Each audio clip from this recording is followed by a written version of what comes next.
السلام علیکم اسٹوڈینٹس، امید کرتی ہوں آپ خیریت سے ہوں گے۔ آج ہمارا تیسرا لیکچر جا رہا ہے، وہ ہے حمد سے متعلقہ مرکزی خیال، کہ ہم نظم کے حمد کا مرکزی خیال اس کا مین آئیڈیا ہوتا ہے۔ ہم اس کو پوری نظم کو کس طرح ہم 4 یا 5 لائنوں میں کنورٹ کر کے لکھیں گے۔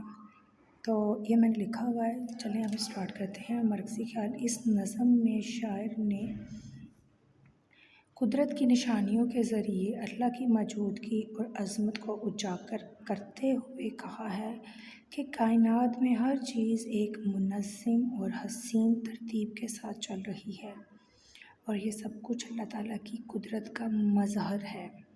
خدا ہر جگہ موجود ہے، چاہے وہ مشرق ہو یا مغرب، دن ہو یا رات، ہر چیز اسی کی تخلیق ہے۔ وہی قدرت رکھنے والا اور سب کو پالنے والا ہے۔ یہ ایک مختصر سا مرکزی خیال تھا۔ امید کرتی ہوں آپ کو سمجھ آ گئی ہوگی، اور اپنا فیڈ بیک لازمی دیں مجھے۔